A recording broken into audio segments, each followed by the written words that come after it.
Welcome everyone. I'm Cindy Rivera, the chair of the school counseling department. I feel like people are doing this, like I should sit up here. Sorry.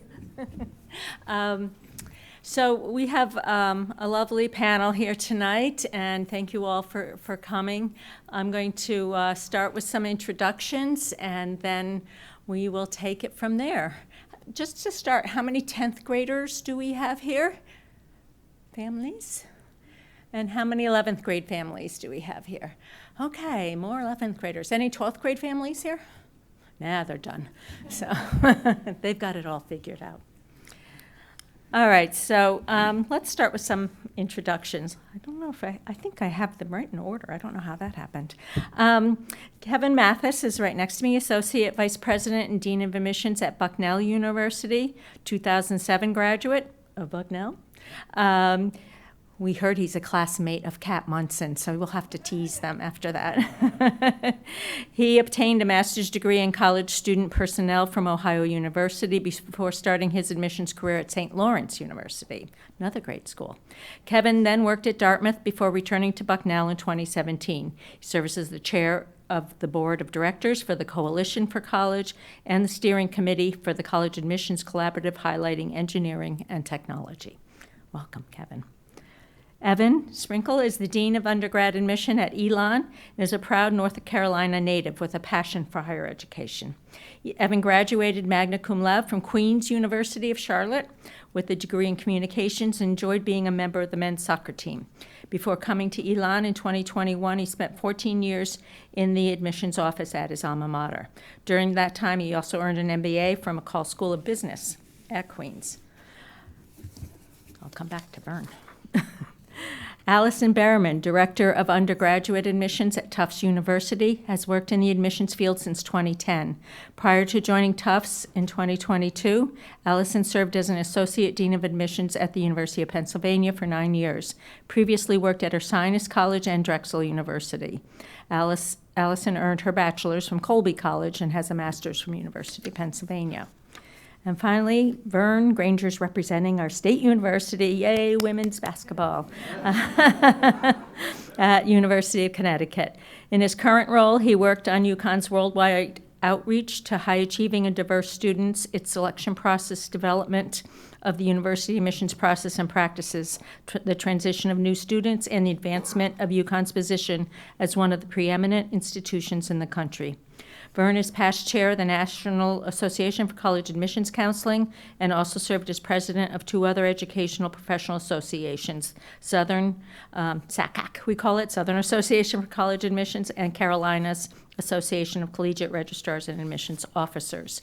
He received his undergraduate degree from the University of North Carolina at Wilmington, his master's degree from North Carolina State.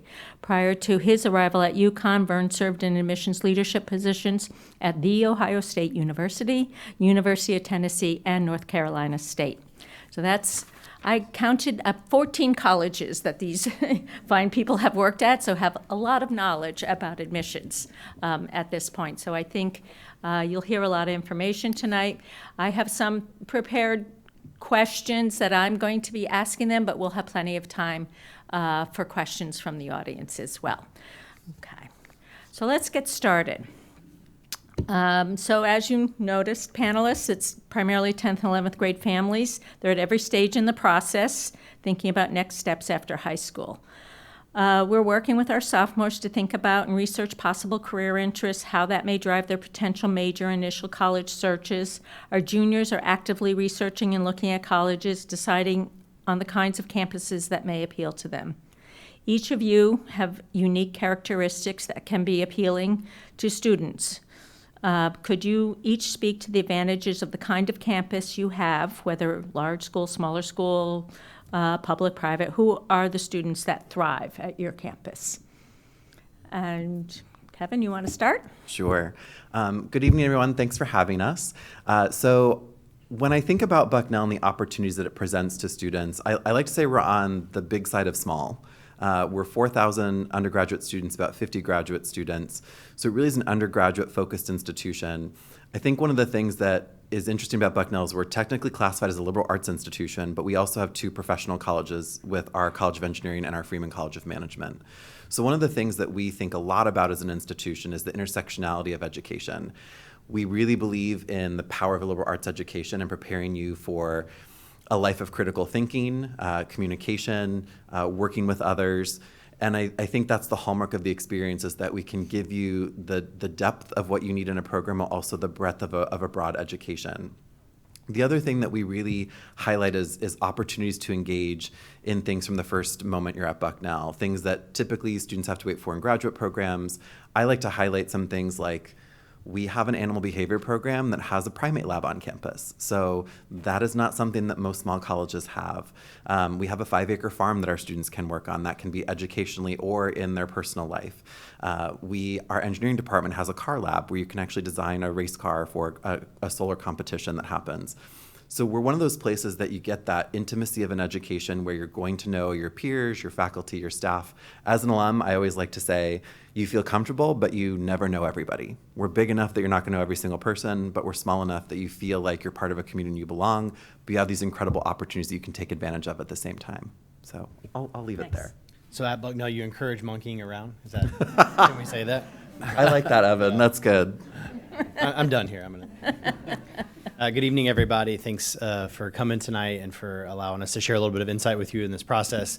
I would echo a lot of the things that Kevin said about a medium-sized institution in the Southeast and Elon University. I think what makes students successful there is that there's no linear pathways at Elon. We really invest a lot of resources in allowing students to find their individual path through the curriculum. So competition for the sake of competition is not the ethos of Elon. It's really about lifting up every student who's on our campus by giving them the resources they need to be successful. But in order to know what resources you need, I think you have to be willing to take some ownership over your time on our campus. And so that requires some active participation both in the classroom and in the academics, but also in the larger campus community. And one of the hallmark programs at Elon is our international travel opportunity. So that's probably the thing we get asked about the most. So a successful Elon student will certainly take full advantage of the 160 plus trips we offer every year abroad to all corners of the earth. That would be a real hallmark keystone experience for students at Elon. Right. Hello, everyone. I think one thing that I usually like to highlight about Tufts, again, we are a medium-sized institution, so small classes, but you won't know everyone on campus, is our location. It is a little bit rare to find a school with a liberal arts field that's very connected to a city. So we're not quite urban, but we're also not fully suburban either. We're about 5 miles outside of Boston, and we have a public transit stop right on campus. So our students can have that beautiful kind of traditional campus feel, but they can also have those experiences and opportunities that a larger city affords you. And the Boston area is a fantastic place to be a student with so many undergraduate and graduate institutions. And I think a piece that really sets our student body apart is our civic engagement and the civic mindedness that our students bring to campus. Because of our location, we have 2 host communities, Medford and Somerville. Our campus is right on the line between the 2, but we also consider Boston our backyard. So students are using their education in those communities, kind of seeking that greater good. All right. Good evening, everybody. Good evening. Is this the energy that the crowd has? Thank you very much. I'm going to try that again. I was expecting a more rousing enthusiasm from the group, so I'm going to try that again. Good evening.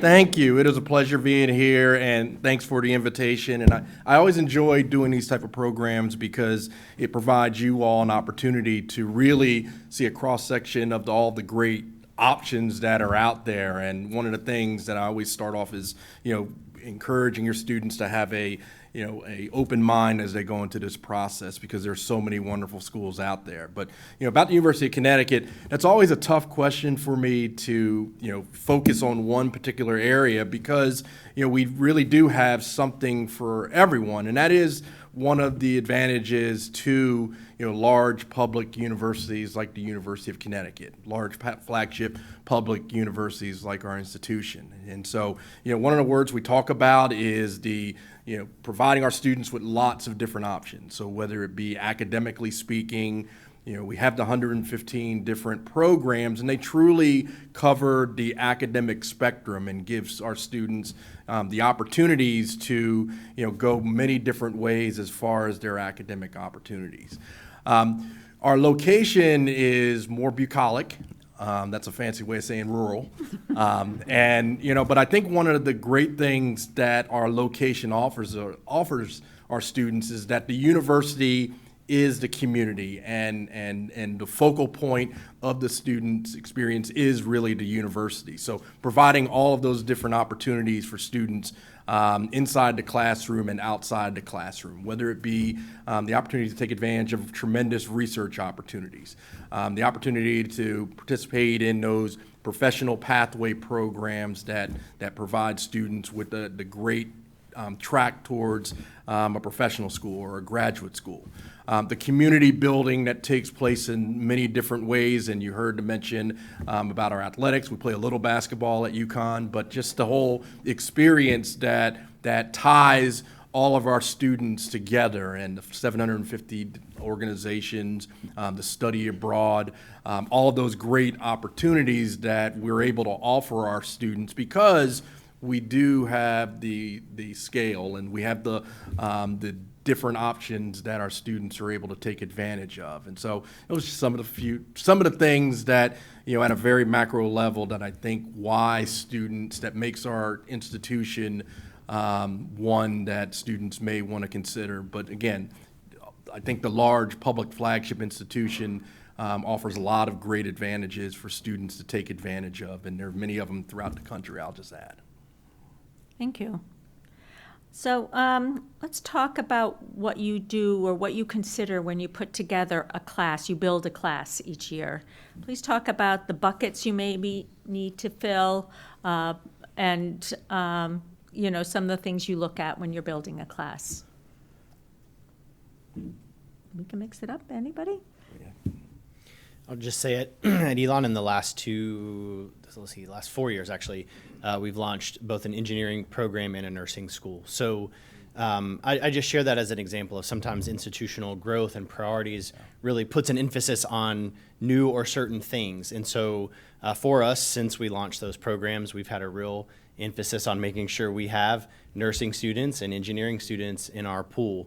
Not that we would focus on those students more than others, but we certainly just need to ensure that those programs have bodies in them as we are getting them off the ground. So in 4 years, we've been able to move from an engineering major to, in fall of 26, we'll have a school of engineering, right? So that will continue to be a focus for us for a while. But there's 1,000 things that go into making a class and how we make admissions decisions every year.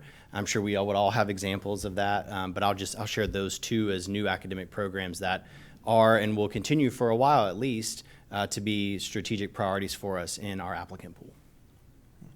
I think one of the things that I think we all share in common, and you'll hear about a lot of other universities, is that we go through what's called a holistic evaluation of the application. And what that means is, it's our decisions are not based on one sole factor. So we don't have a spreadsheet and we don't list all the students' top GPAs to the lower GPAs and draw a line and say we're going to take these kids above or we're not going to take these kids below. It really is a holistic evaluation, and whether you are getting 20,000 applications or 60,000 or whatever the number is, it's important that we're going through that process, because what we're ultimately trying to do, and you heard Evan talk about this, is we're trying to ultimately build a class of students that will support our educational mission, will support our educational priorities. And those priorities are going to vary depending on the institution. The things that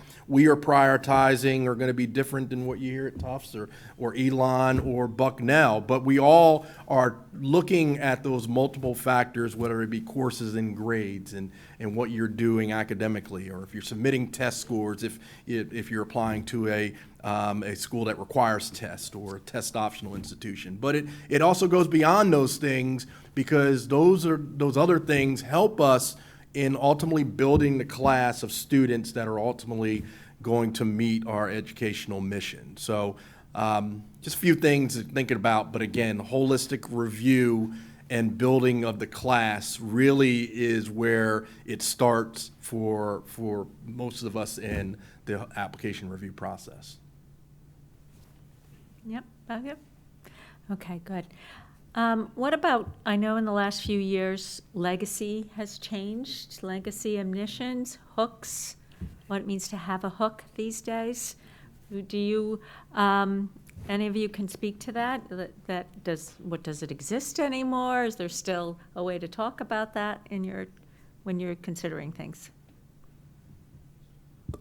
I mean, I can start with the legacy piece, which is, Bucknell's never had a legacy admission policy. I think that's one of the misconceptions around admissions, is that folks feel like we have this written down somewhere that we do something special with that population.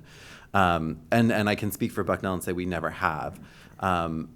What I would say is that the other thing that's missing from the legacy conversation is the environment the student grows up in.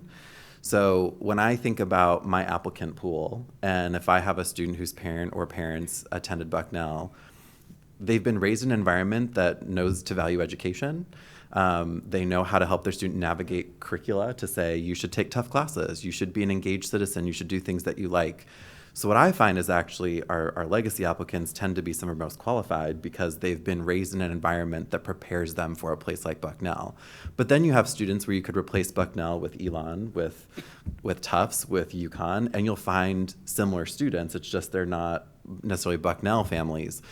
So I think that's one of the things out there. So, we're not preferencing them. I think it's just the nature of they're more likely to apply because they have a connection, because I meet students where it's like, I've never officially toured Bucknell, but I've been to reunion with my parents. So they have this sense of they know it and they like it and they're comfortable with it. So you see them apply at a higher rate. They just are in your pool a little bit more frequently.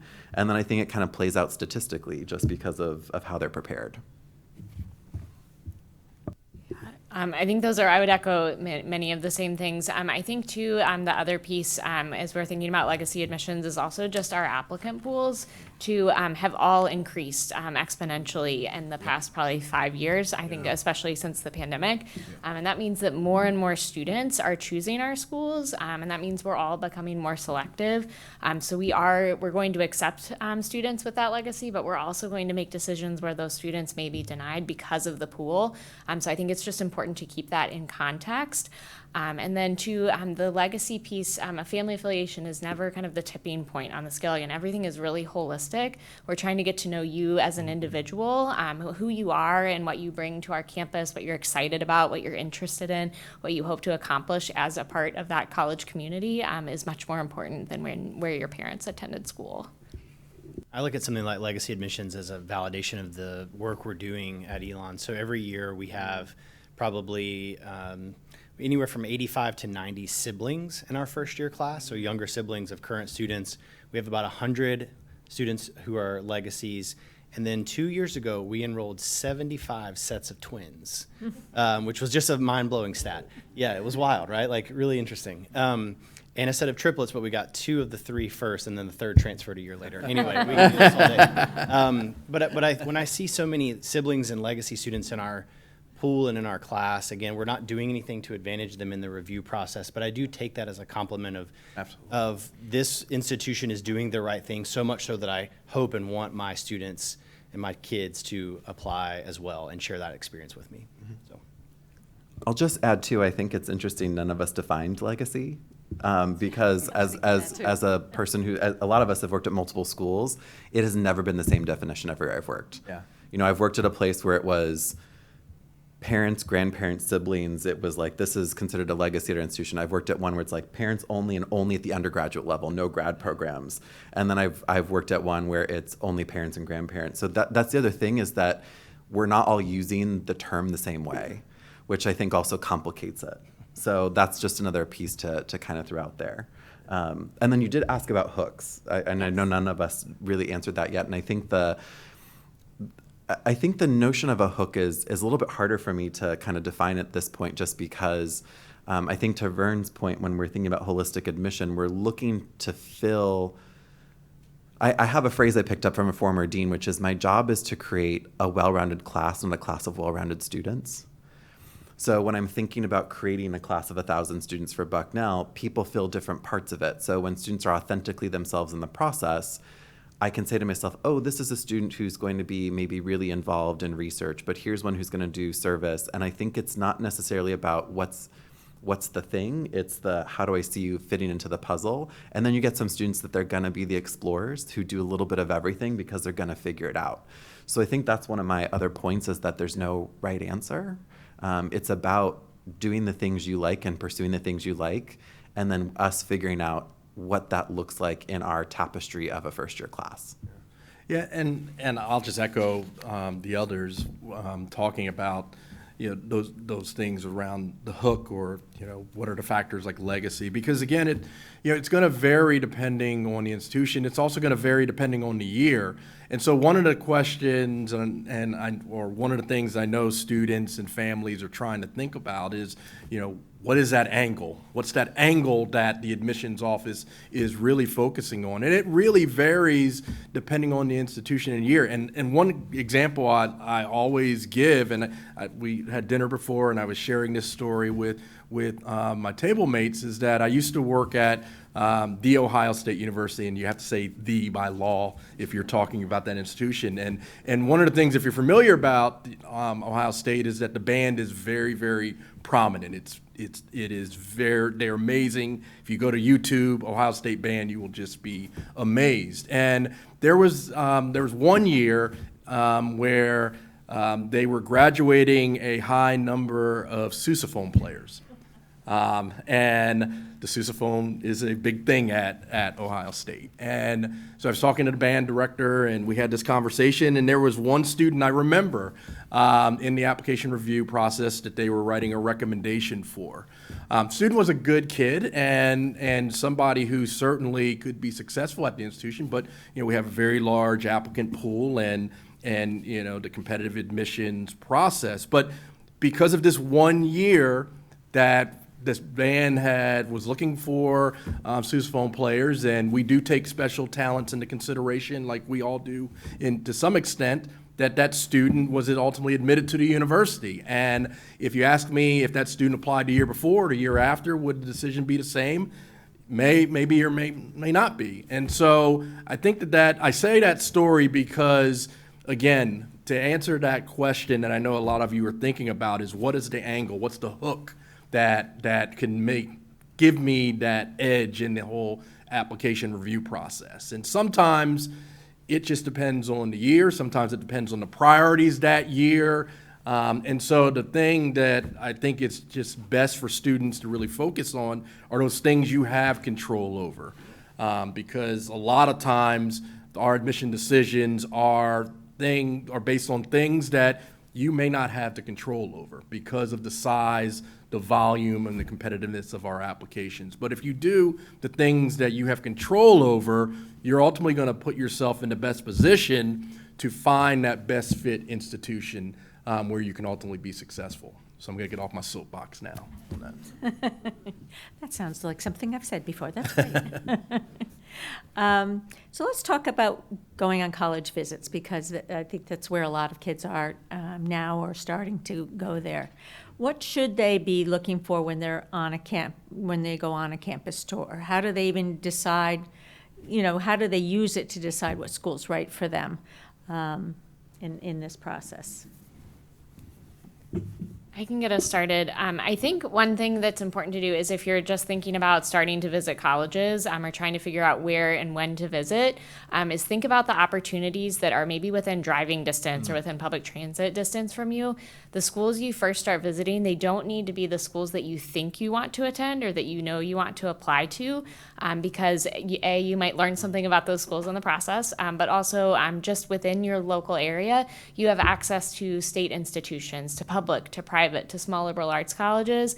And by going to visit those schools, you can get a sense of, do I feel comfortable on this small campus? Or do I feel like it's too small and I need to be able to explore? Or do I love this urban environment, or do I prefer to be more rural area? You won't really figure that out until you actually step foot on one of those campuses. But you don't need to go all the way to Boston to decide if you like an urban institution. You can do that locally. So I think trying to think first about what's available to you in the local area, because then you can make a really informed decision as to where you'd like to focus your next round of school visits once you found that type of institution that you would like. And I think, too, planning ahead when you can, particularly over the summer. I think all of us are in the same position right now. It's spring break season. Visits fill up really quickly. And so in order for you to be able to have the experience that you're looking for or that you really want to have, when you're able to talk as a family in advance about what schools you're able to visit and when, that can be really helpful. We'll always do our best to accommodate you, but if having a student-led tour is something that's really important to you, or being able to sit down with an admissions officer in an information session in person, that's where some of that planning comes into place. But I think mostly starting with the types of schools where you feel comfortable can help drive your college list. Yeah. I don't think there's a substitute for the campus visit. And so many times when I ask students why they chose Elon or wherever, they said, well, it was really my experience visiting campus, which is infuriating to me because I can't bottle up an intangible and like tell you about that in a campus visit information session. So the visit is really important. And I would say it's important also to maybe consider going back to, whittling your list down to 2 or 3 and going back after you've been admitted or got your decision, because your lens will be a lot different as an admitted student than it is in the summer after your sophomore year when you're still just kind of at the very top of this process. So if you are able to plan for that, always go back after you are accepted, because I think you'll start to really, instead of asking yourself, would I be happy here? Is this a match for me? And those are 2 very different questions. I love that point about seeing it before admission, after admission, because you do have a different perspective. And one of the perspectives that you have is that you don't have that decision hanging over your head once you're an admitted student. You've been admitted to a university, and you don't have that pressure, so to speak, as you're visiting as a prospective student. So I absolutely love that.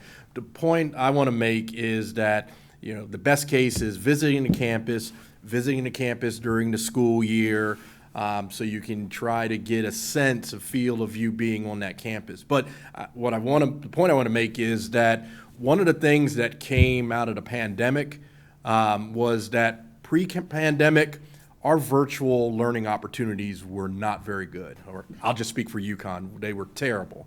And a lot of institutions the same way, because we did not invest the resources in those like we do now.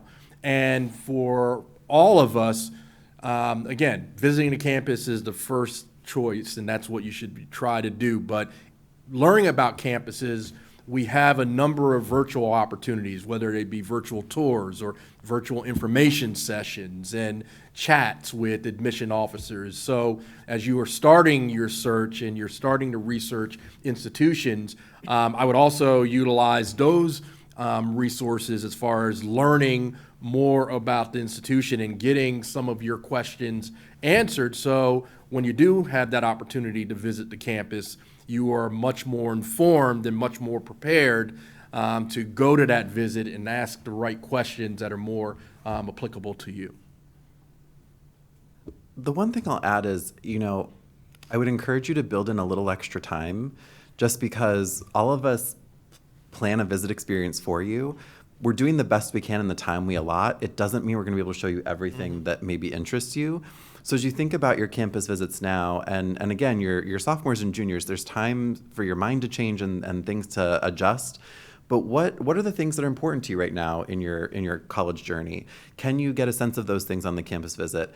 If they're not on the tour, a lot of us are happy to point you in the direction, say, you can walk around our campus and just check things out on your own if you want. And I think building a little extra time to make sure you're experiencing the things that are important to you is a good idea. And the other reason I say to build in time is, as a fellow campus in a bucolic setting,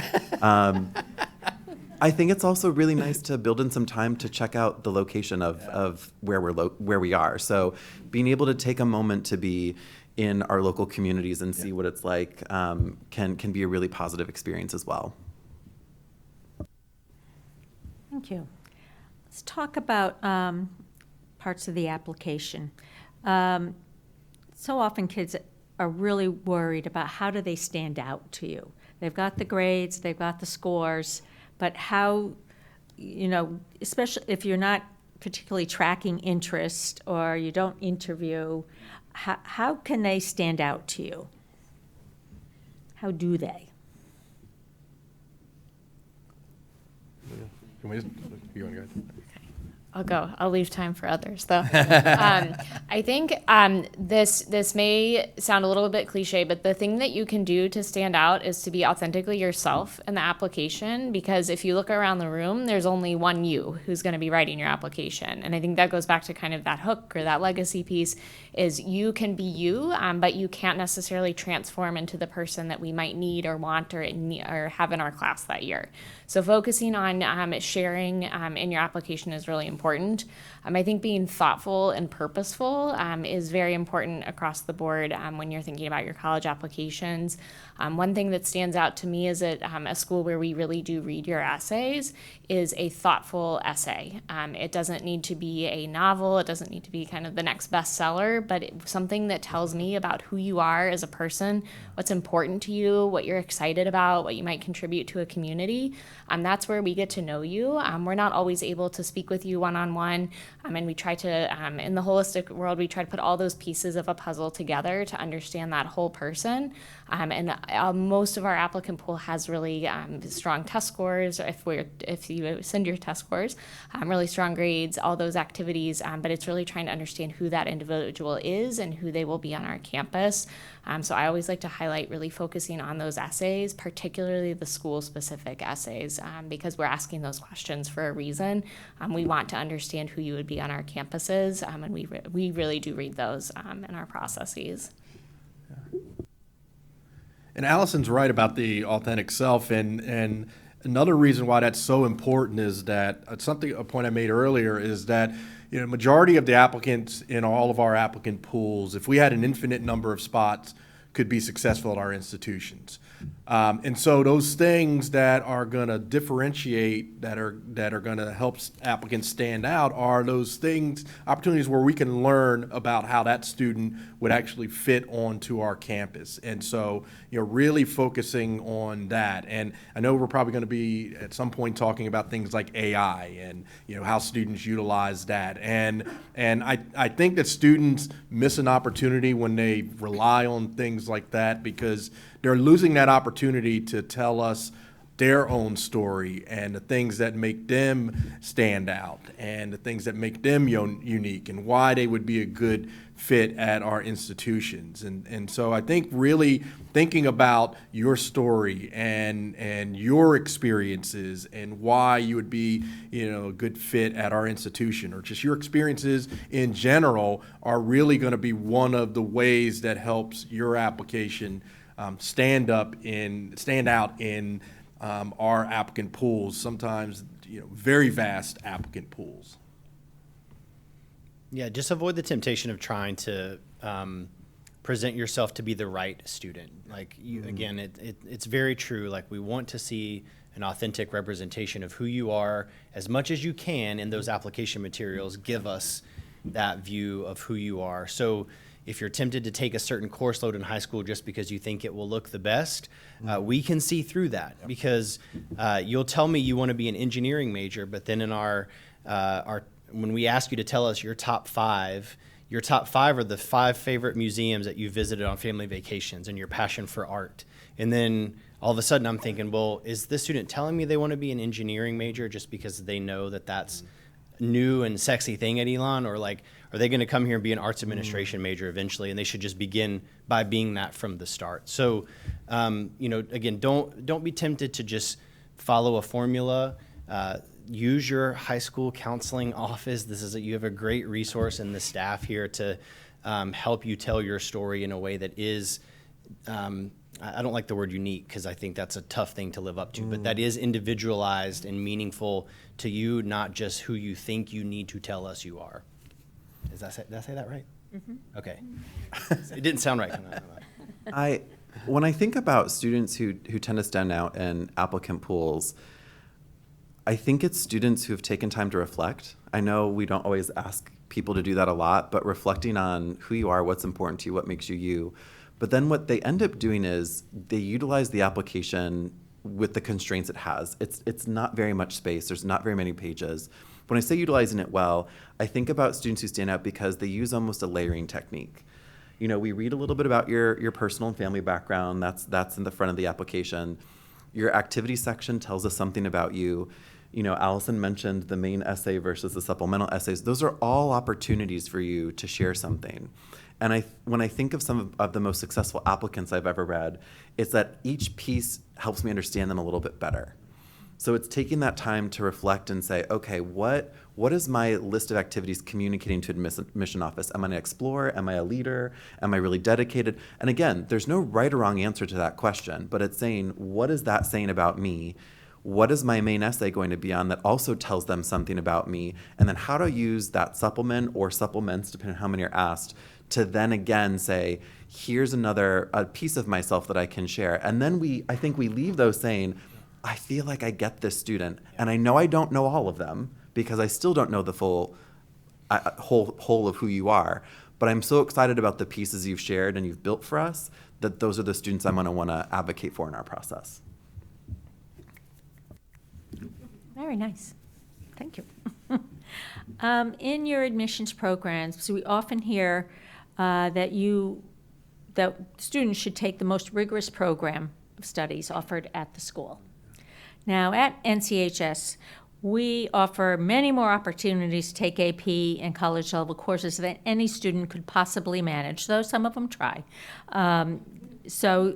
Really, what does that possibly mean for students? We have students trying to take 6 or 7 AP classes in a year, which worries us because that's usually too much. On the other hand, there are some students that are not ready to take AP level classes just yet, and if they do take them, their GPAs may suffer. So let's talk about that. Is it important to take all those AP classes to be considered a qualified candidate at your school? I think it's rigor within reason, Right. right? I mean, every student has their academic journey, and I think we want to see that you're stretching yourself. We want to see that you're taking on that challenge within your curriculum, but we also don't want it to come at the detriment of your performance. You know, I always say, like, if you're a straight A student and you start taking some rigor and you dip a little bit, it's not the end of the world. What is a problem is when you go from being a straight A student to B's and C's because you're taking way too much. I also think it's important to know, I think College Board did a study on AP preparation, and I studied the Bucknell population. It was actually the same, which is after taking a total of 6 AP classes, it doesn't actually improve your performance in college. That's it. So if you're thinking about taking 6 in 1 year, I mean, statistically speaking, it's not going to show us that you can perform any better at a college than if you had taken 6 over the course of 2 years. I mean, I think you have to be thoughtful about how much rigor you want to take and do it that way. But I also think this race to have 15 and 17 or however many, it doesn't help at the end, I think. Yeah, and I'll echo Kevin in that study. I mean, I think it really, hopefully, everyone is really processing that and really taking that to heart. And you're actually hearing the College Board, the ones who run the AP exams, actually come out and say that. And it really should be focusing on, you want to challenge yourself. But as Kevin said, you want to do it within reason. Because what we don't want is for, number one, the student to burn themselves out so that they are reaching their peak in 11th grade. And that's something that no one ever wants to have happen. But again, we do want students to challenge themselves, and we want students to take those courses, but that does not mean that we're saying that you need to take 7 a year. I think one of the false connections that I think students sometimes make is that this student was admitted because they took these courses, and I was not admitted because I did not take those courses. And those are not necessarily connections that are actually true, because again, as we all talked about, the review process is much more broader than that. And ultimately, when we're making our decisions, for most students, and I talk about this, I try to make this point a lot when I'm in these type settings, and I said it earlier, but I'll say it again, that for most students who did not receive an admit offer to their university of choice, most of that, a big part of that were things outside of their control. And I think that's a very, very important point to remember, and not just focusing on, well, I didn't take 10 AP courses, so that's why I didn't get admitted to this university. Because again, it's ultimately about how we're building the class. Yes, rigor is important. Yes, rigor is a great way to help evaluate and determine how, if a student is going to be able to be successful at our institution. So please do not take away the point that I'm saying that rigor is not important, but it truly is that balance, rigor within reason. So I'm getting off my soapbox again. We're not looking for perfectly refined diamonds in the applicant pool. We're looking for students who have good raw materials that when they get to our campuses, we can kind of smooth the edges out on. So part of that, I hope, will kind of free you from, again, feeling like you have to overload yourself and show up to your college campus on day one as this complete person. That is not an expectation. Maybe for a very few select schools and very specific programs at those schools. And if that's you, then that is a consideration that you should make. And again, talk to your counseling staff about that. But for the large majority of college experiences, who I was at 18 and who I was at 22 were very different, but I had a good foothold on what I would become at 22. And that's really what we're looking for. And that's what I hope the transcript and the classes that you've taken will help us see. And I think one more piece, again, agree with everything that's been said, as you're thinking about your schedules. I think this is especially important for students in their sophomore, maybe as you're thinking about your junior schedules too, is if you are thinking about, like, I would like to be an engineer, or I'd like to keep an engineering program as an option, you may need to think about how you're going to find that balanced rigor, so you're using the course as well to prepare you. Some engineering programs might require or prefer a certain level of math, or maybe they would have preferred that you take a physics course over the chemistry course. So being informed on those decisions and that curriculum may change from school to school. I'm pretty sure it does. But being kind of thoughtful in that approach too, of knowing, like, if I'm going to take 5 APs or I'm going to take 4 APs, I need to make sure that I'm taking this kind of course of science so I can be prepared for that option that I would like to have. It's really hard when you're a senior, kind of entering your senior year, realizing you would like to have a certain class when you haven't kind of had that preparation. And that's where your school counselors are going to be really helpful to you all throughout your high school career. We always drive you back to your school counselors. They know you, they know your school, they know your community, and they'll be able to help you make really well-informed choices that will put you in a really strong position for your curriculum and for your college choices. Okay, night's over. That was good. Just come to us. I'm going to just dive a little bit deeper into this because we have a big conversation in this community about math and needing calculus or AP calculus even before you get to senior year. Maybe I'm supposed to take calculus by sophomore year, and somehow that's going to be better. And so it has a real result in our students trying to double in math or skip certain math classes to get to that calculus. I mean, we recognize that calculus is important for some subject areas. How would you look at this? I felt like folks saw my reaction when you were asking that question. It was a big conversation at our table.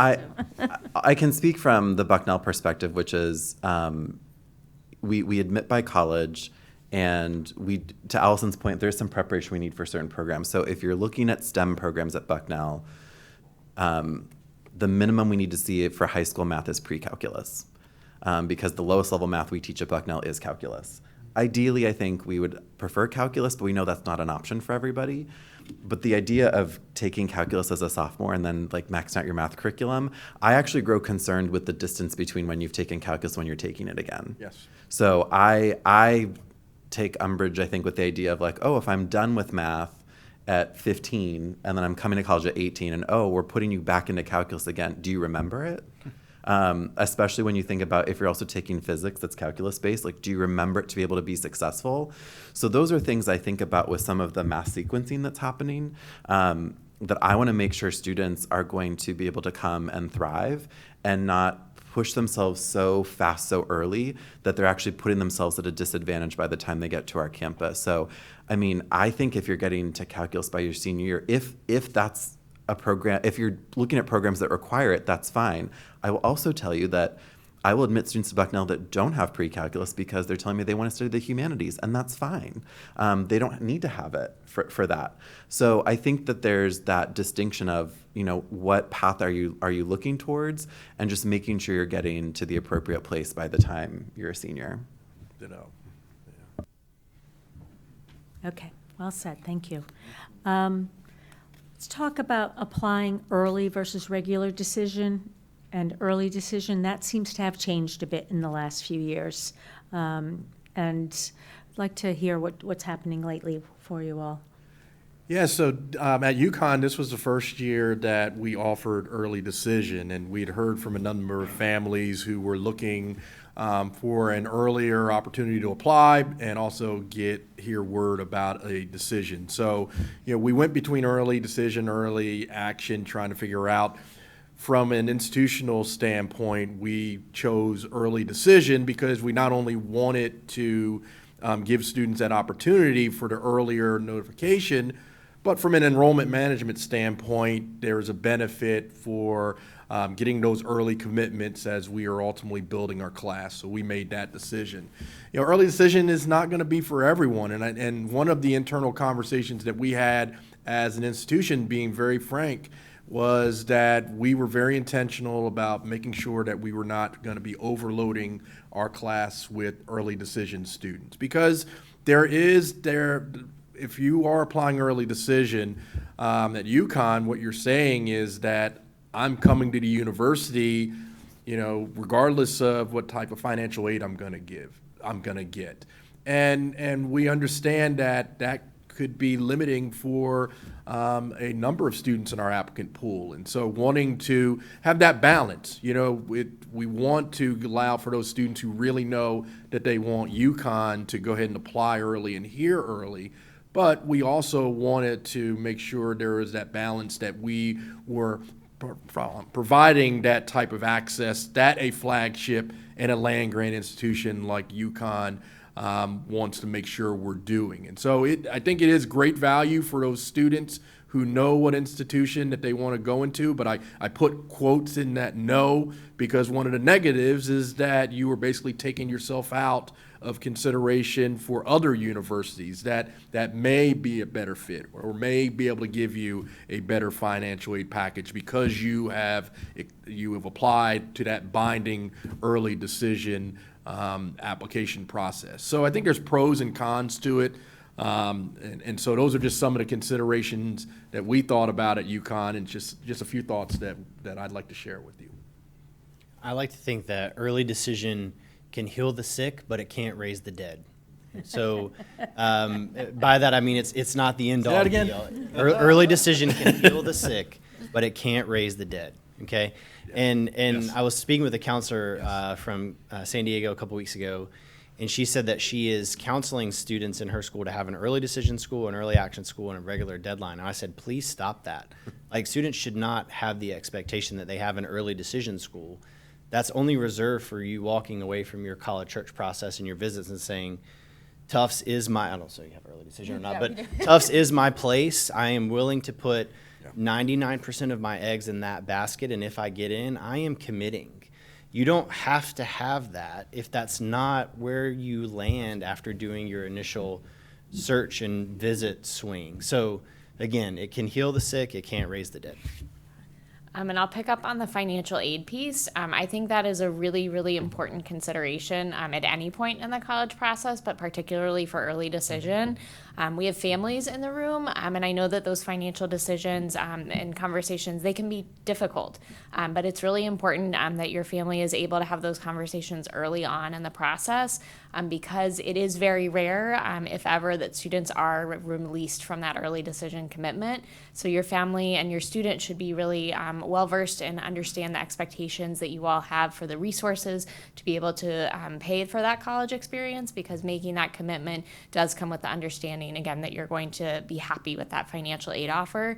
So it's really important that you're meeting with those financial aid teams. We all have great financial aid offices who are here to work with your families and with your students. There are resources and tools like My Intuition or the Net Price Calculator. They're not always perfect, but by going into the process, especially if you're really excited about a school, is important. I think some of the hardest conversations I've had with families or with students are for those students and families where the financial aid piece didn't quite work and they weren't anticipating that, and seeing that student really disappointed that they're not able to come to that institution.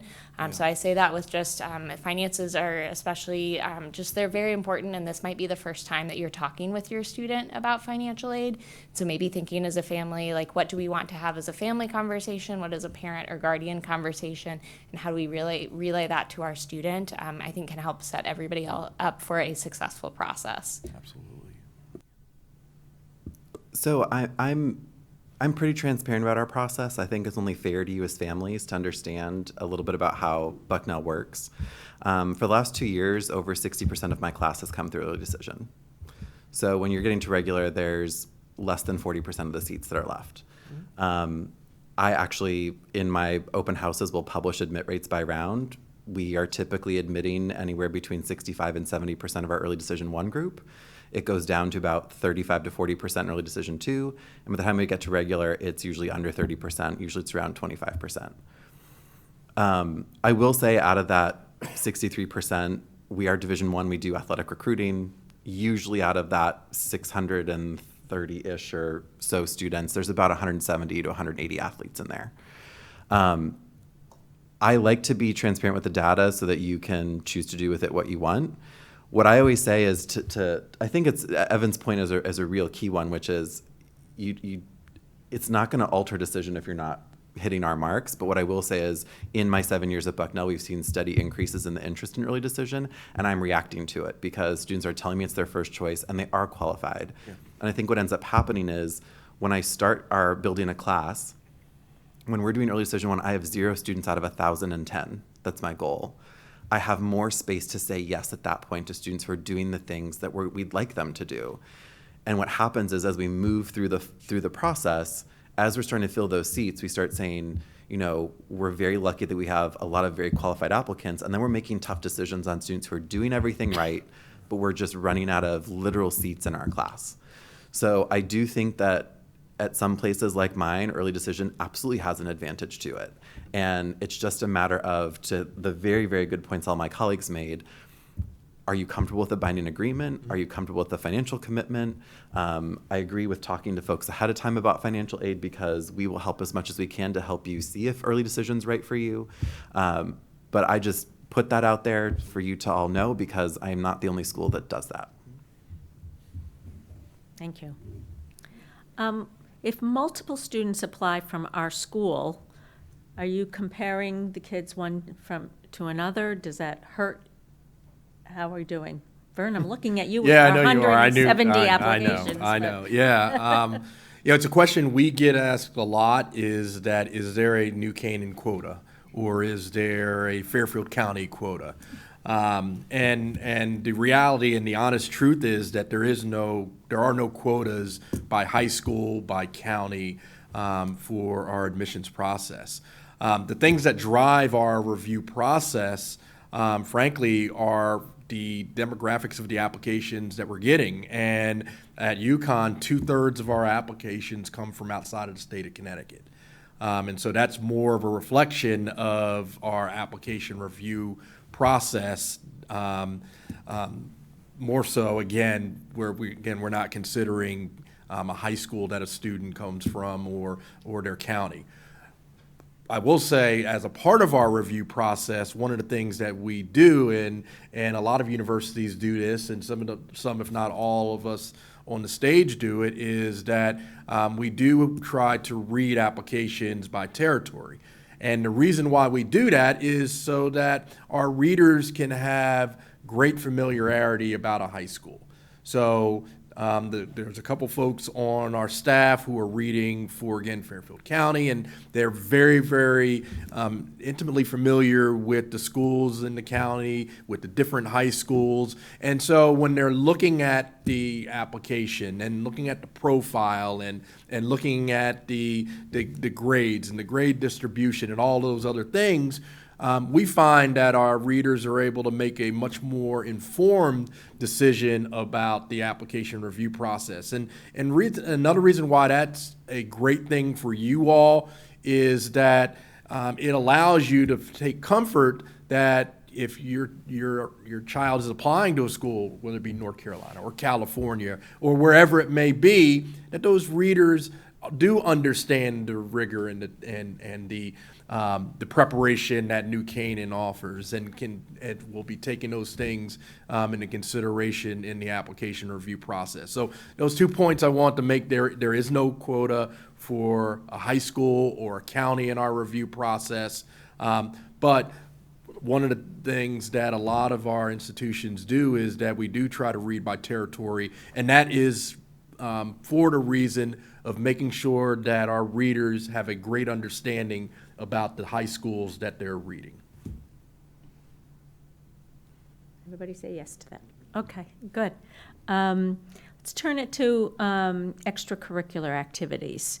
What does it mean to be involved, engaged? Is there merit in being a participant in a club and not necessarily a leader? Is community service important? All of that stuff. Speak to that. I can go ahead and start, and just a couple points I want to make. I want to make a macro point and a micro point. So the macro point is, in answering that specific question, if I could describe it in one way, I would say that quality is much more important than quantity. And so what I mean by that is that you will have some students who they're a member of every single club that the high school has to offer. But if you ask them what their involvement is or what they're getting out of it, they can't speak to it. Contrast that to the person who may be involved in 2, 3 student organizations, or a couple things outside of the classroom that you can tell that they really are engaged in, they really have an interest in. Those things are much more valuable in the whole review process because, again, so a point that you've heard us talk about a lot is how we're building our classes. Those types of things give us a window in the types of things that the students are interested in and the things that can help us in building the classes. So that's the macro point. I think the micro point is that, again, it helps to inform our decisions. So a student who is applying at UConn in one of our agriculture programs, we can look, if we're looking at their resume or we're looking at things that they're talking about, and they talk about their involvement in Future Farmers or 4-H or whatever it may be, those help to add validity to their academic program that they are putting on the application.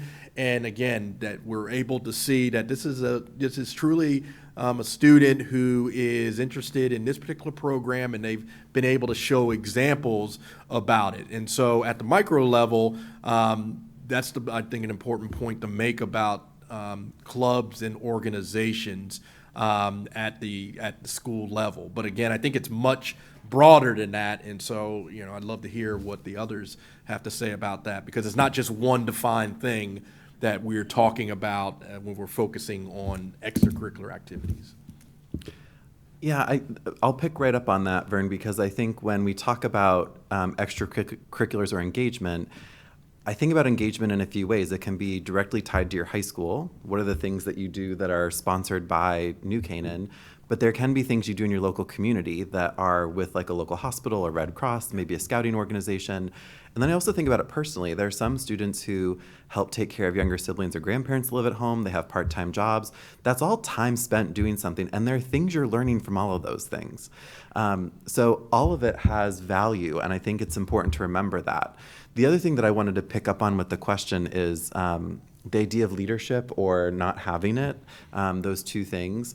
I think a lot about how personality typing can kind of predispose you to things. So, extroverted students who really like to be in front of a crowd, I think are more disposed to want to be president of an organization. But I go back to that notion of creating a class with a lot of different people in it. Am I looking for leaders? Sure, because I need people who come to Bucknell and continue to be leaders in their organizations. But I'm also looking for students who show potential. Maybe they will grow into leadership as a college student. And then I'm also looking for students that are probably never going to be a leader. But what they are showing is dedication. They're going to join organizations. They're going to help move the mission of an organization forward. That helps us create a community of people where you're getting to know different types of people. They contribute something different to our environment. And it just creates, I think, a rich group of students that makes for an exciting college experience. Very true.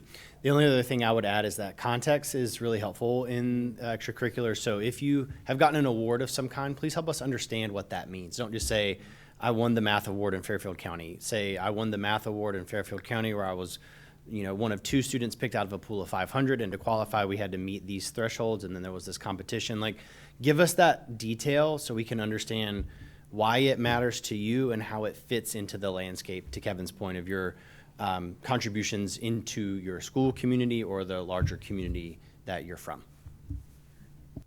So I agree with all of these things into the context, like use the space, like the application, that page is there with the space to describe your activities for a reason. We do our very best to stay up to date on kind of what organizations are. We'll look things up. But if you have a specific club that you're using an acronym, we're not mind readers. So spell that acronym out for us. It will be a good use of that space. We also don't know if you're the shift manager at your job if you don't tell us you have that role. And so just describing your commitment, they don't give you a ton of space, so it's a good exercise in being concise. But giving us that information will help us understand how you've spent your valuable time throughout high school.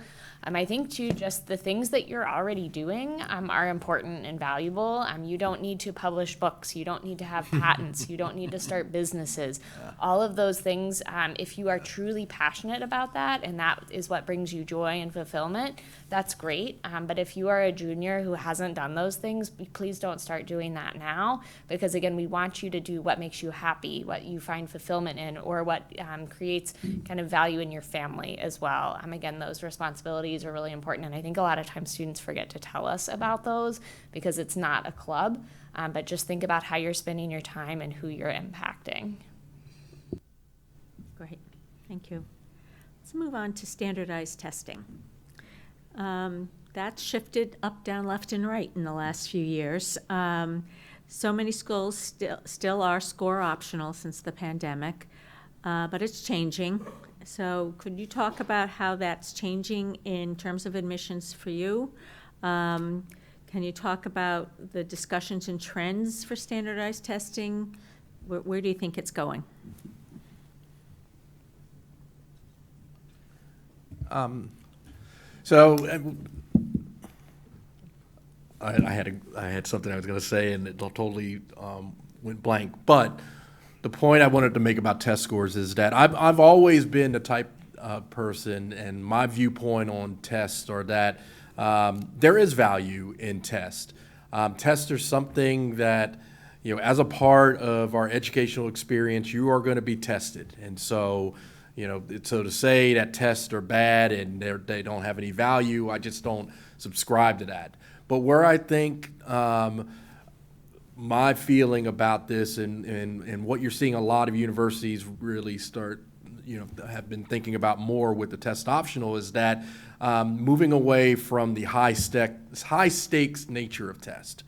And something, and I'm on the university side, and I've been in the university side my whole career, and I've gotten to see the evolution of how tests are used in the application review process. And I will be the first to admit that years ago, and particularly before COVID, that there was an over-reliance on test scores, and a lot of decisions were made driven by test scores. And so what you found with COVID, and when students no longer had the ability to actually take the test, it really made us really think about what is holistic review and what does it really mean, and allow us to really build our classes looking at many, many different things in our application review process. And so that's my philosophical response about talking about tests, is that tests are not and should not be seen as high stakes in the sense that the decision is made or broken by the decision.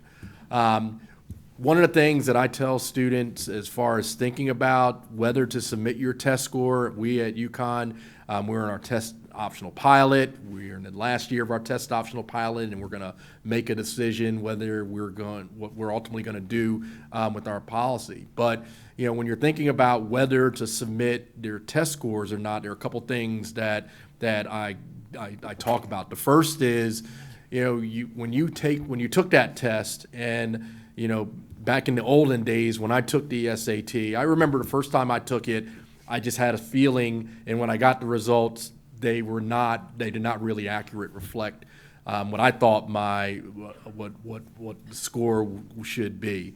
But then the second time I took it, I had a much better feel, and I felt that it was more of an accurate reflection.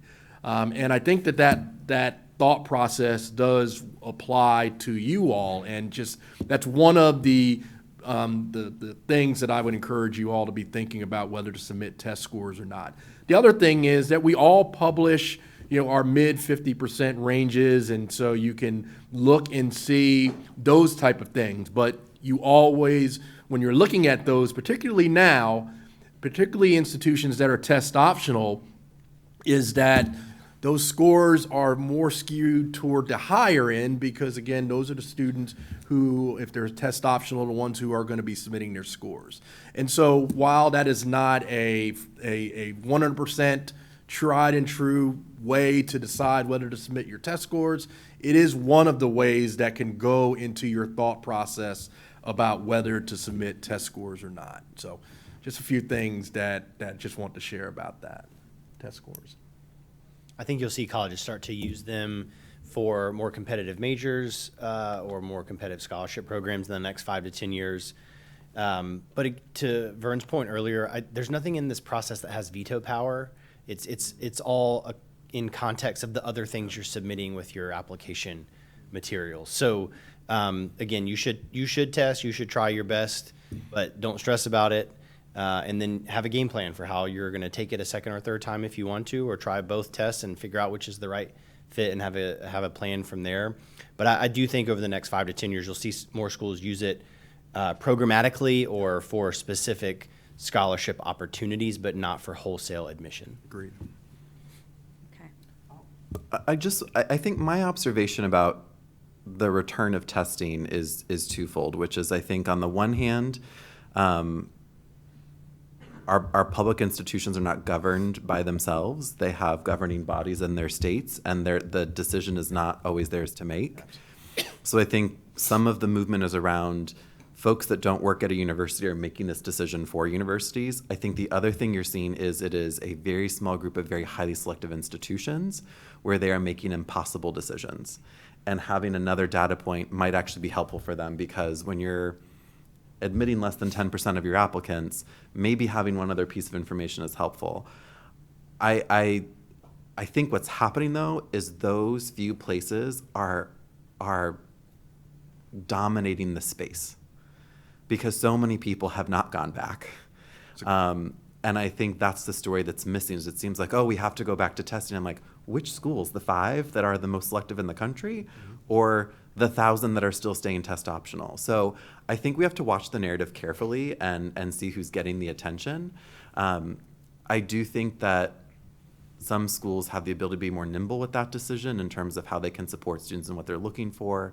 And there's some places, when my first job was at St. Lawrence, they were test optional for decades when I got there. So I always say I grew up working at a test optional school, and then went to a school that had the highest testing requirement in the country, and now I'm like back in the middle. So I feel like I've seen it all, and I think the reason I feel positive about test optional policies, and we haven't made a final decision at Bucknell, but my personal standpoint is that we have so much information in the file, I can make a decision without a test score. If it's there, I can use it, but I don't actually need it to know if a student can be successful at my institution. That's it. And that's what I'm trying to make sure I'm pushing within our community, because we went the year before the pandemic, and I think we've seen some good things, but the pandemic really upended things, particularly math education, which is why I think a lot of us are extending policies, because it's not the testing, I think it's the gap in math preparation that happened for some of those students. So yeah, I'm still watching everything. We're still making a decision, but I think there's going to be a lot of schools that stick with it. Agreed. And I think too, if you are going to take the test, again, the suggestion to try both. Some students will be more comfortable and do better on the ACT and the SAT and vice versa. I think when you heard us talk about extracurricular activities, none of us mentioned test prep as your extracurricular activity that we're looking for.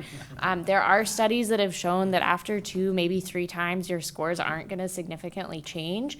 So if you do choose to take the test, take them seriously, prepare. They're free practice tests. There are lots of resources, but you're more than your test score, and there are much more interesting things that you can do with your time that are going to tell us how you're going to be a community member. So we don't want that testing to kind of take over your life, even though I know it's a very popular topic. Yeah, thank you. Enough about that stuff.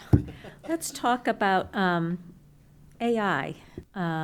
How is that playing into admissions so far with you? Are you changing how you do your jobs with it?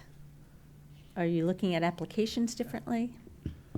So, I mean, that I could go a million different ways with my response on that. So, at the high level, it is something that we all are talking about. And, I had lunch with a professor on campus, one of our computer science faculty. And one of the things that he always reminds me of is that institutions are never going to get ahead of being able to detect AI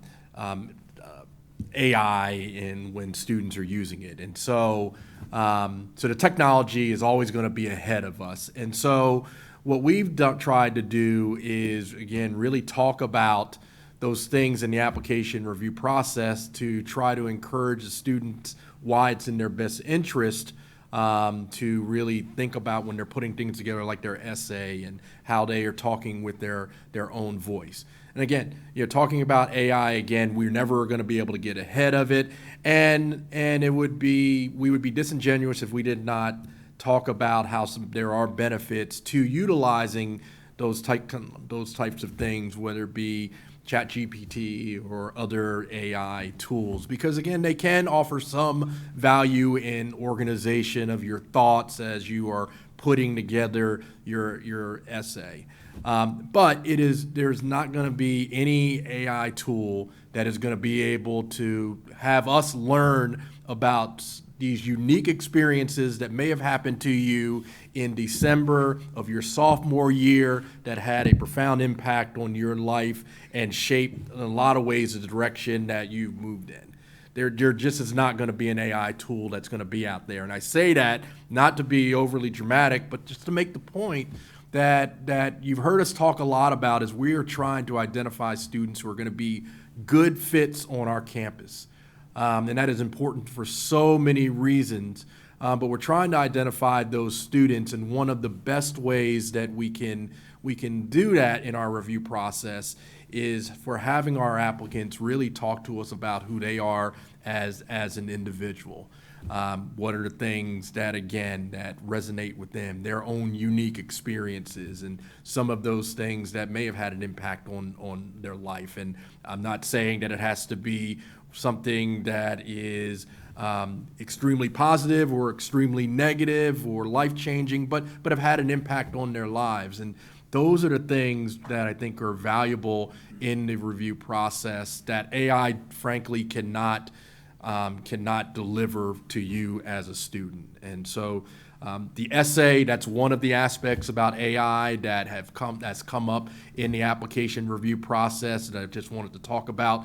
But AI and the conversations have extended beyond those type of things, and institutions utilizing it in things with our application review and predicting success at institutions. And so you are finding those types of uses of AI in the application review process that institutions are venturing in. But that essay is probably the most common one that you all are thinking about. So just a few thoughts about that role that it plays in our review.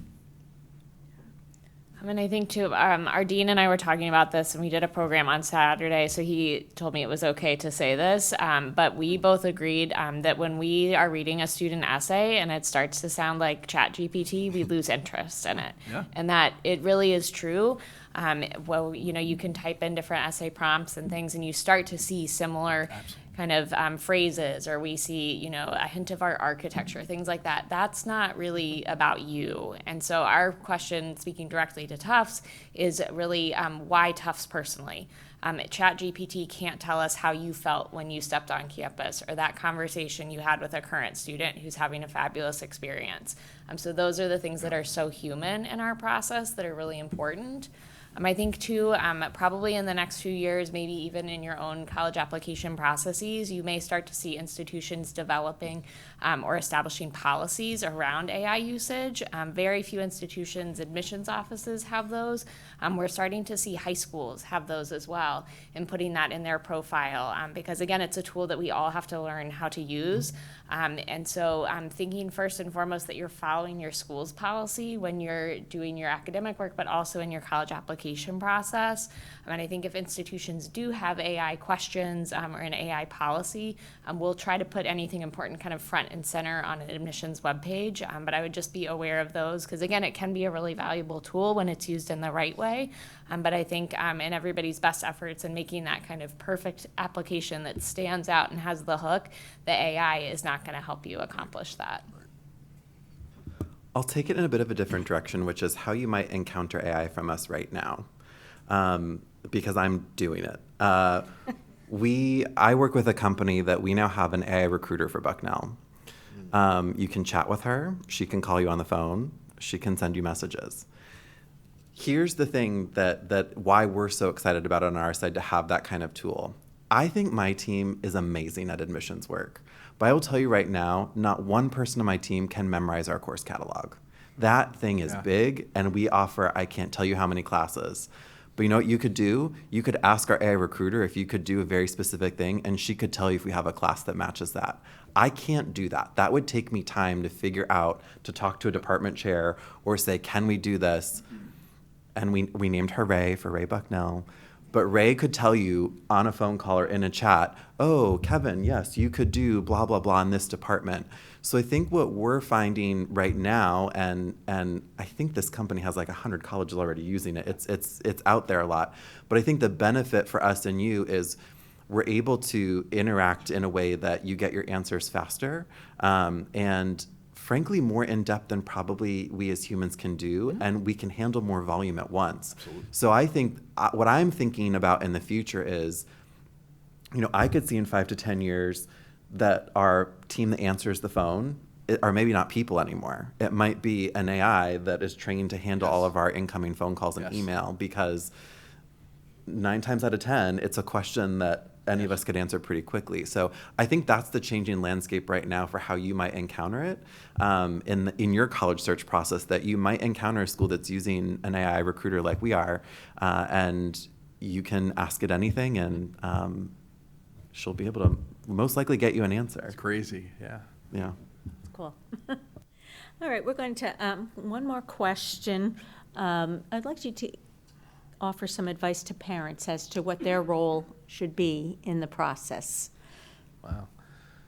I'll go ahead and start, because I just went through this experience with our daughter, and she's a sophomore in college, and I just remember this whole process. And one of the things, my advice that I could give you just from my years of experience and actually going through it, is that parents, we do have a role in the process, and we should not be afraid to have those conversations with our child about the whole process. Like somebody mentioned earlier about the conversation about finances.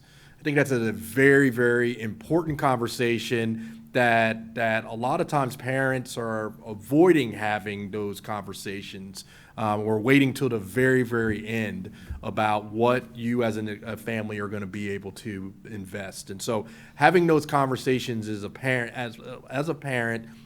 as a family, I think are very, very important and can really help to mitigate some potentially disappointing conversations in the senior year when you realize that institution, financially speaking, may not be a viable option. But there is a limit, and I'll tell you, as a parent, I learned this, the hard way, and I took my daughter on her first college visit, and I was so excited. And it happened to be an institution where I knew the vice president very well, and so after the tour and information session, we went to their office, and we're talking, and I found myself asking all of the questions, about the school and all of these different things.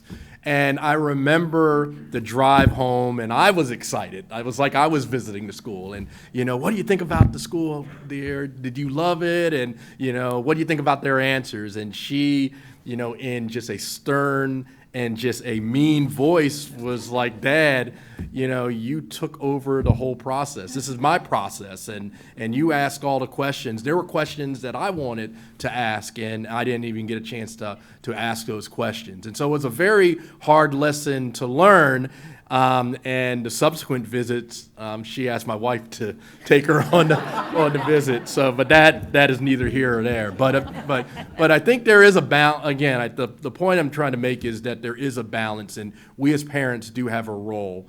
But the students should, in a lot of ways, drive the process, because you ultimately want the student to find a good fit institution that they're going to ultimately enroll at. And, good fit, there are many good fit institutions out there, but why that's so important is that it's going to increase the chances that the student will be more engaged with the school, that they will have a much more fulfilling experience.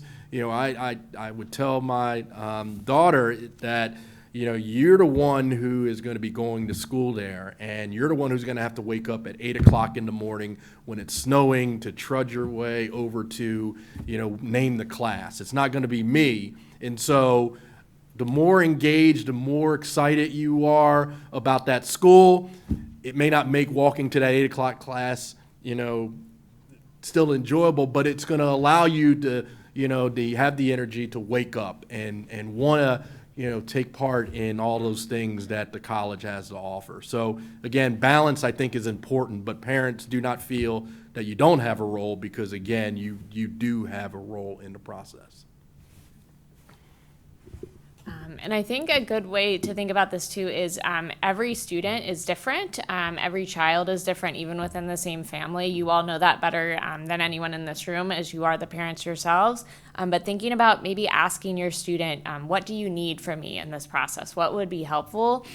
Some students may want your help with making a spreadsheet, thinking about the deadlines. Maybe they need that reminder on Wednesday night that they have something due, or that they need you to drive them to a college visit, or they would like you to come along the tour.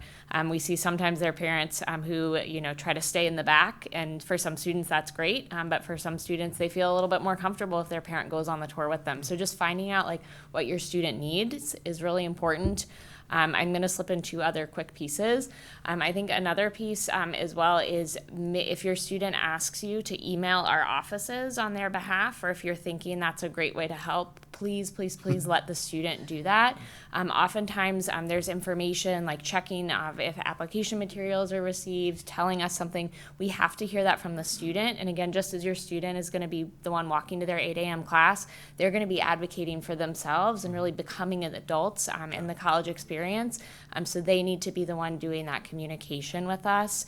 And then finally, there's more to senior year and more to junior year than the college process. So I think that's really important within your family. Like, not every dinner conversation.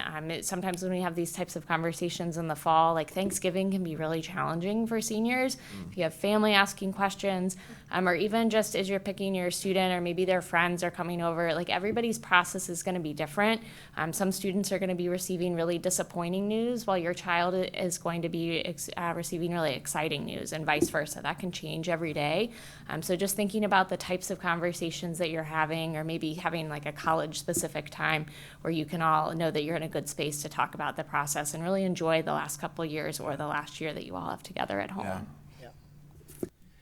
So 2 pieces of advice. One, remember that college is a match to be made, not a prize to be won. And I think to Allison's point about the stress that students can sometimes feel about answering, did you get in, where are you going, is I think they feel that it's a prize that they're trying to get. It's not actually finding a match. So I would ask that you keep that as kind of your guiding principle in this process. And my second piece is, I think you're here tonight because you want to get enough information early on to do a thorough and well thought out college search alongside of your student.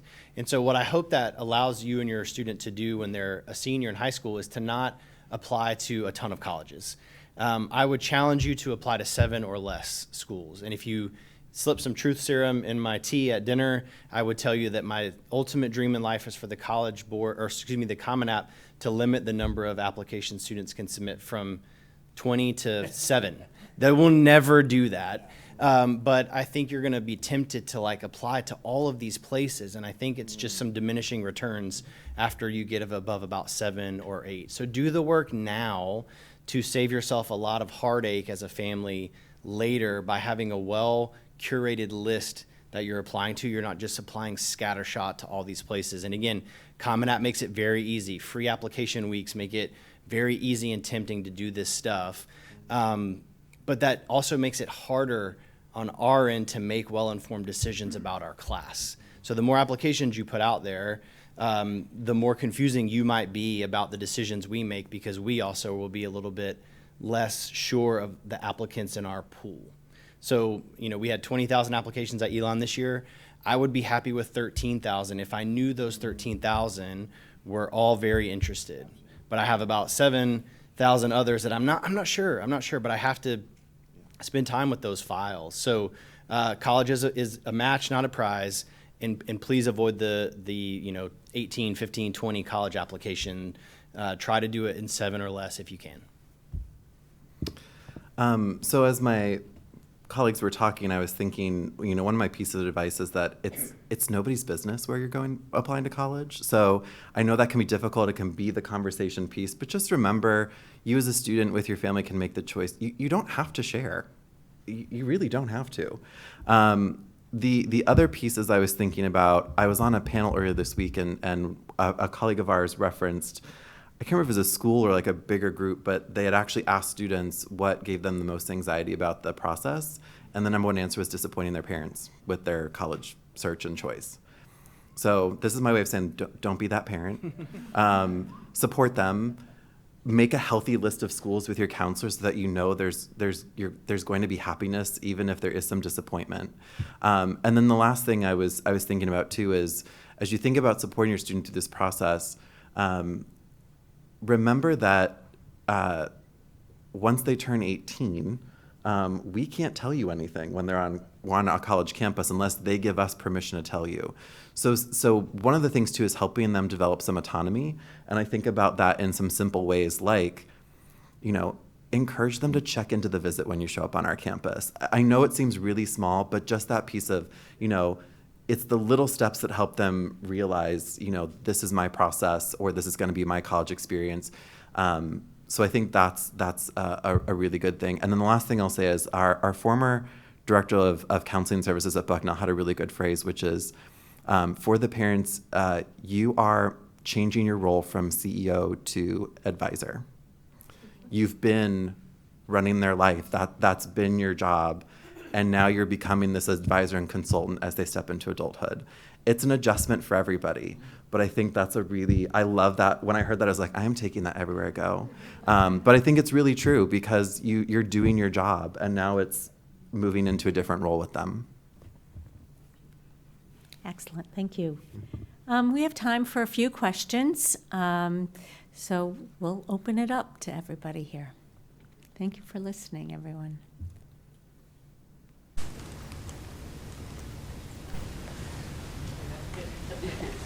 Firstly, thank you all for traveling to come up to see and speak to us in person. Just when you didn't think there was another, wrench in the process, there's a lot of current speak about federal funding. How does that affect the admissions process, and how quickly would that affect your admissions decisions in your, particular type of school? So for everyone, the question is about the recent conversations around federal funding in universities. It's certainly there's been a lot of talk about cuts in your research funding and stuff, so.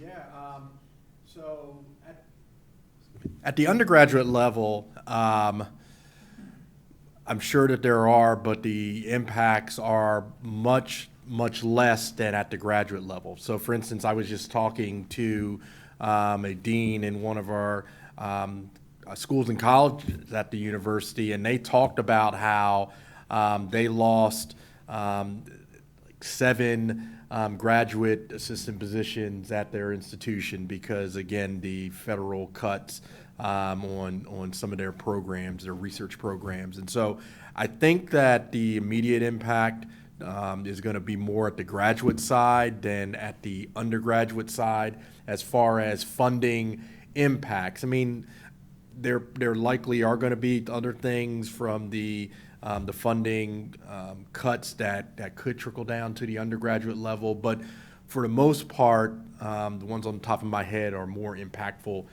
for the graduate programs rather than the undergraduate programs as it pertains to admission spots or things like that. At the direct level, I will say at the indirect level, where it will start to come down to the undergraduate level, is that with the reduction of research grants and money that may be coming into the university that a lot of universities rely on, that could mean that it could trickle down to things such as reductions in financial aid or reduction in endowments that universities may have that would sometimes go towards things like scholarships and things like that may have to go towards other things that could ultimately impact the ability for a student to enroll at the university. So it's still very, very early. The immediate impacts are at the graduate level, but that does not mean that there are not any indirect impacts that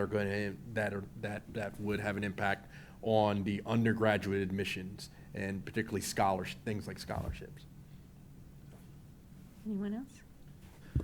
Just from the lens of a different institution, Bucknell, since it's classified as a liberal arts institution, we're not heavy in research with federal funding. We have some, don't get me wrong, but I think for us, we think about the majority of our federal funding is coming in the form of federal loans, Pell Grants, and if parents are taking out Parent Plus loans.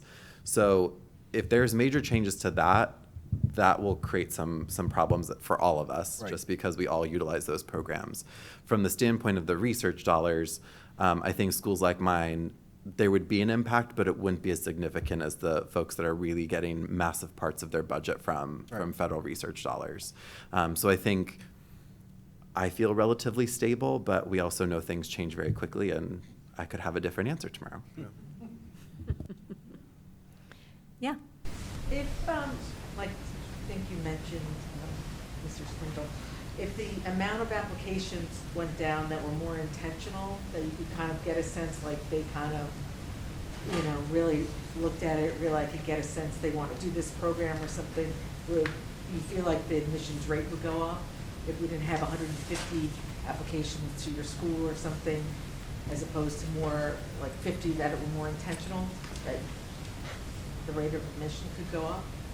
I know that's kind of theoretical. Yeah, the admissions rate is a direct reflection of the size of the applicant pool and all the other factors we've talked about tonight, right? And so, again, I don't, like on the surface, I think it's great that it's easy to apply to college, but there's just, none of that happens in a vacuum though, so there's ripple effects into all of it. And so it does create, more aggressive admission rates, and it makes it harder for us to predict yield, and then we don't know what to tell faculty about certain seats in certain programs. Kind of like, I'm sorry, the school, for lack of a better word, kind of messing up each other in a way, because so many people apply to the same schools and very few go. I mean, sorry. That's necessarily true, but. No? Okay. I think there's also a psychological component to this, which is fascinating, which is people want what they can't have. So I feel like what I've seen in my career is as schools have gotten more selective, their applications just keep going up because people can't get in. And people say, I'm going to take my shot. Yeah. Also a safety factor, like if I apply to more, Right. be safe too. Right. I mean, I'll give you an example of what baffled me. When I worked at Dartmouth, I remember meeting an admitted student, and they told me they were deciding between Dartmouth and Columbia. And I'm like, okay, rural New Hampshire, liberal arts college, Columbia in dead center New York City with one of the most structured curriculums you can take. Like, those things didn't make sense to me, but I think it's that sense of I'm trying to get into at least one of the most selective schools. I actually don't care what they're offering or how they're structured. So I feel like, and when you look at during COVID and post-COVID, when people were test optional, the schools that saw the biggest app increases were the most selective places. When you looked at selectivity, the ones who were admitting 40, 50% were relatively stable in applications. The ones who went up were the places that people couldn't get into already. So I actually think there's this psychological component around, like, if I can get in and say I got into this really hard school, I should apply there. Yeah. It's a fascinating thing to think about from, like, an academic standpoint.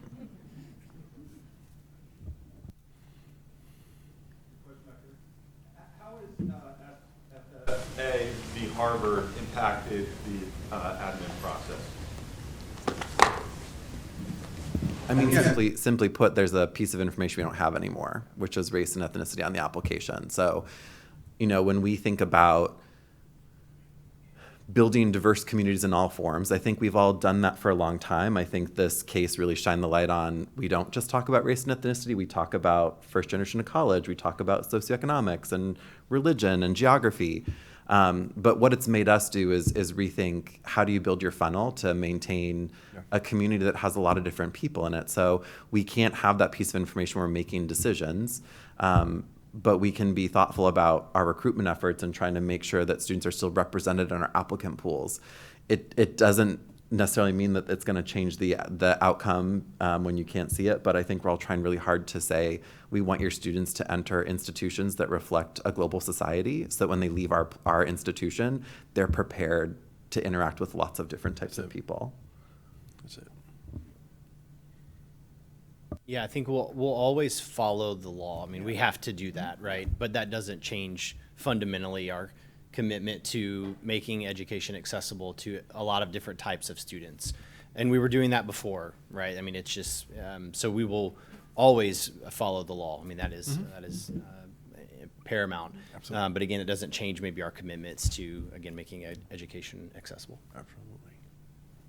Great. Anything else? I was wondering, I know you guys are all from universities or colleges that are very high achieving with sports and that kind of thing. I know you said that leadership can reflect on a student as a person, but it's not necessarily essential. So how do you consider people who might be submitting pretty high achieving sports accomplishments but not playing sports in college? How do you figure that in application? Yeah. So pretty high achieving in sports, But not going to play in college. but not going to play in So how does college. that reflect? So what do you do with that information? Yeah, so I think, and we could probably talk about athletics separately, and like recruitment processes, all of ours are different. So I'm going to focus on the non-athletic recruit kind of process. Is we're going to value that as how you've spent your time. You could be a really high-level athlete. You could be a really high-level musician. You're doing a lot of service. We don't know that you're going to continue the things that you've done in high school, in college. So we're admitting you as a student who has been engaged. Maybe from that athletic team, that you're the glue that holds this team together. That can translate into the classroom community. You can be, maybe you're the captain of the team, or maybe you're the kind of one who manages the team finances. Like all of those skills that you're learning in that organization, and it could be true of sports or anything else, that's going to be valuable to our community. So we're not admitting a student who plays soccer outside of the recruitment process thinking they're going to be on our soccer team. If you'd like to do so, if sports and athletics are important to you, there may be limitations within our different teams, within our levels. A lot of us have club, intramural sports. So I think it's about making sure you make the most informed decision for how you want to continue an activity in college. But for us, it's just as valuable as anything else. And so if you don't play high-level athletics, that's not a disadvantage. And again, it's how you spent your time and what's been important to you. But if you're expecting to be able to walk onto a team, if you're expecting to be able to compete at a high level, you really should be talking to the coaches and doing that process early on. Yeah. I mean, I joked about this. Well, I gave the example about the sousaphone player example in the admissions process. I mean, it's a real example, but it speaks to the whole factor of special talents. And so, when we think about it at UConn and other, universities that I worked at, special talents is very broadly defined. It's not just the 6'8" student with a jump shot, although if you do have that, come on and apply. We welcome you at UConn. But I mean, it's broadly defined. It could be, again, the student who has played an instrument their whole life and they are performing and so they're talking about that and the impact that it's had on them as a person. And that this is somebody who may not be thinking about, participating in it at the college level, but it's been something that shaped their life, and again, it speaks to them as an individual. Again, special talents is something that is a part of the review process at UConn and a lot of other institutions. And so, Allison's right. If someone does plan on participating in whether it be athletics or whether it be fine arts, so again, like music or any of the other arts or those types of things, they should have those conversations with the appropriate individuals at the institution to, again, not only make sure that they are aware of them, but again, some of those things can play a role in the application review process. And so it's a very, very nuanced. It's a very, we look at it many different ways, but the high point special talents is something that we do factor into our application review process. How many of you students are, or how many of you parents have a competitive swimmer? Okay. Tell me about the time commitment for swimming competitively. What time do you get up in the morning? Too early. Do you have time for other things outside of swim? Not really. Yeah. Do you love it though? Do you think it's helped develop skill set that will translate to the college environment, whether you do it collegiately or you're just going to be a student? 100%, right? So I have a swimmer as well. Now she's only 7, but I see this pathway for her. But I see the high school girls in her swim club, and that's all they do, and that's okay. Yeah. That is their thing. But it has developed so many neat attributes that I know will make them successful in college, and not just swim. There are many other things that may do that. But we can deduce from the high-level sports commitment, even if you're not doing it collegiately, how it's going to benefit you and our campus community if you're a part of it. But swimming you're crazy. Any other questions? Yeah. Became clear that the big number of AP classes is not necessary. but what is the good number you would like to see of AP classes in terms of rigorous, approach for the students? What's a good number of AP classes you'd like to see for your students? I think it depends. It does. depends on the student. Absolutely. It depends on the school. It depends on the offerings. Every student is going to be different. And I think like one of the themes that we've had through tonight is everybody's process is their own. Absolutely. Everybody's transcript is going to look different. Everybody's journey is going to look different, and that isn't wrong. And it's the way the world works. So you want to make the decisions that's best for you. Your friend may take 8 AP classes, you may take 3, and that may be the right choice. So thinking about what works for you, what works for your student, and going back to that school counselor. Again, we can't expect you to take classes that aren't offered at your school too, so that's that context that's important for us. But we also are going to worry if you are kind of overdoing it, and I think we covered that again tonight. Yeah. All right, I want to thank our panel. It's been a lovely night. You guys have been terrific. I really appreciate it. And thank everyone here.